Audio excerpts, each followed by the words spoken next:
ఉత్తరప్రదేశ్లోని ప్రయాగ్రాజ్లో ఇటీవల ఆధ్యాత్మిక వేడుక మహాకుంభమేళా జరిగిన విషయం తెలిసింది. 141 ఏళ్లకు ఒకసారి వచ్చే ఈ కుంభమేళా జనవరి 13న ప్రారంభమై ఫిబ్రవరి 26 శివరాత్రి రోజున ముగిసింది. 45 రోజుల పాటు జరిగిన ఈ కుంభమేళాలో దేశవ్యాప్తంగా దాదాపు అన్ని రాష్ట్రాల నుంచి ప్రజలు పాల్గొన్నారు. దాదాపు 65 కోట్ల మంది ప్రజలు పవిత్ర స్నానాలు ఆచరించినట్లు యూపీ ప్రభుత్వం తెలిపింది.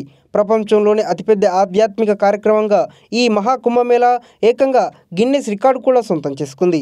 ఈ కుంభమేళా నిర్వహణకు యూపీ ప్రభుత్వం 7,500 కోట్ల రూపాయలను కేటాయిస్తే రాష్ట్రానికి దాదాపు 3 లక్షల కోట్ల రూపాయల ఆదాయం సమకూరినట్లు యోగి సర్కార్ తెలిపింది.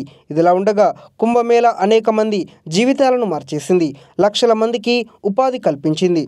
కుంభమేళాకు వచ్చిన వారికి వేప పుల్లలు విక్రయించడం నుంచి మొబైల్ ఛార్జింగ్ యూనిట్ ద్వారా డబ్బులు సంపాదించినట్లు అనేక కథనాలు, వీడియోలు వైరల్ అయ్యాయి. తాజాగా మహాకుంభమేళా ద్వారా యూపీలోని ఓ కుటుంబం 30 కోట్ల రూపాయలు సంపాదించినట్లు రాష్ట్ర ముఖ్యమంత్రి యోగి ఆదిత్యనాథ్ అసెంబ్లీ వేదికగా వెల్లడించారు.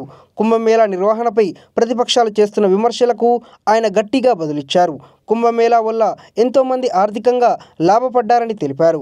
ఓ కుటుంబం 130 పడవలు నడిపిస్తూ ఏకంగా 30 కోట్ల రూపాయలు ఆర్జించిందని తెలిపారు.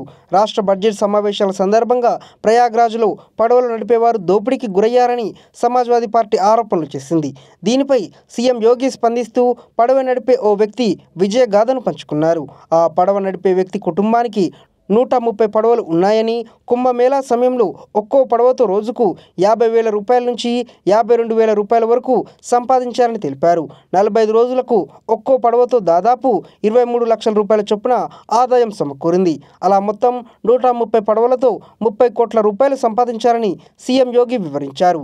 ఈ మహాకుంభమేళాకు విదేశాల నుంచి కూడా భక్తులు విచ్చేశారని తెలిపారు. 45 రోజుల్లో ఒక్క నేరం కూడా చోటు చేసుకోలేదని వ్యాఖ్యానించారు.